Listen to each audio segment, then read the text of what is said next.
I have to tell you about this disturbing story out of Colorado. A man who gets on camera candidly talking about the disappearance of his pregnant wife and his 2 little girls. He is now charged with their murder. Shanann Watts, 4-year-old Bella, 3-year-old Celeste, you see them all there.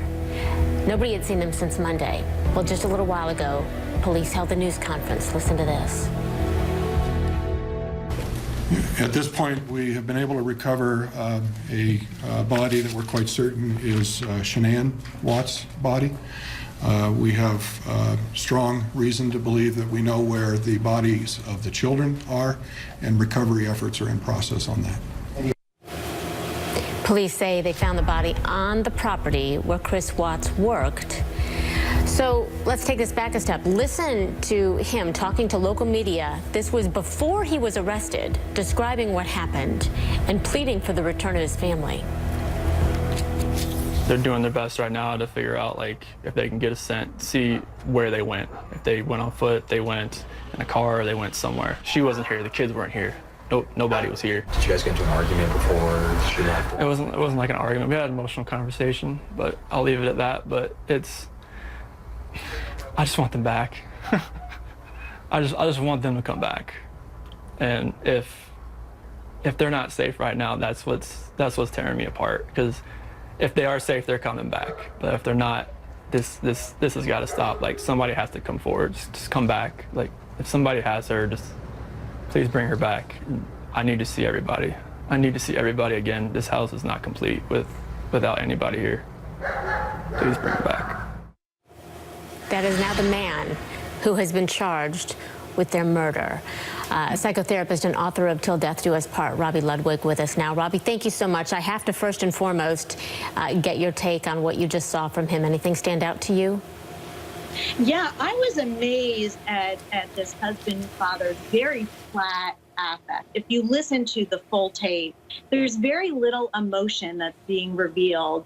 And I also noticed it was so atypical. Any father or husband who's missing their children would be distraught and would want to extend themselves, like, I'm worried about them, I'm worried what could happen, I want to protect them. We didn't hear that. We heard this very narcissistic perspective.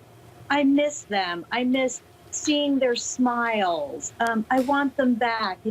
It didn't ring true. There's something very, very off.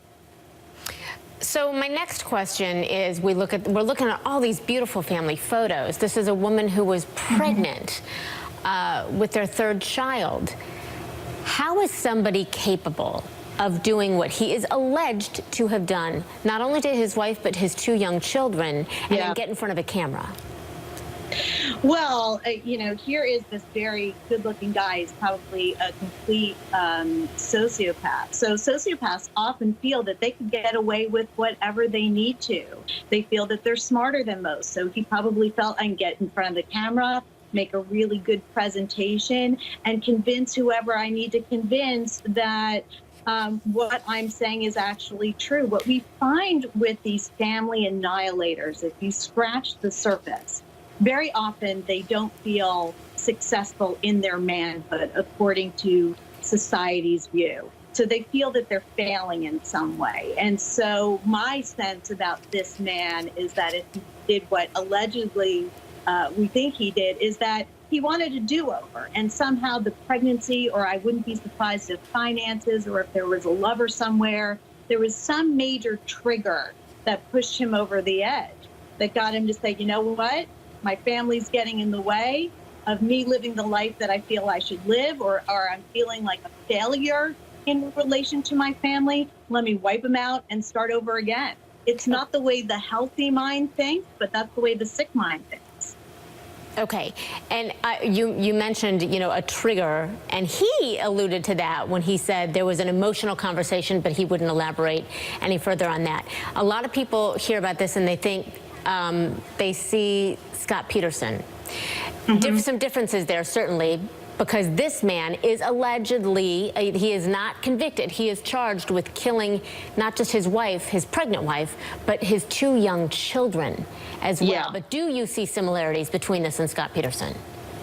Well, the similarities, you have two good-looking men that were married to attractive women. They seem to present the perfect family image, and yet obviously something went very wrong. And we see two men who wanted to escape their lives, and the way they chose to do it, in one case allegedly, is to use murder as a way to escape the life they didn't want to be trapped in anymore. All right. Robi Ludwig, thank you so much for sharing your thoughts on this with us. And again, just to reiterate, absolutely, always appreciate your expertise on this. Again, to reiterate, he has not been charged, or he has not been convicted of anything, but he has been charged, we understand, of 3 counts of first-degree murder and 3 counts of tampering with physical evidence. And the body of his wife has been found in the vicinity of his place of work.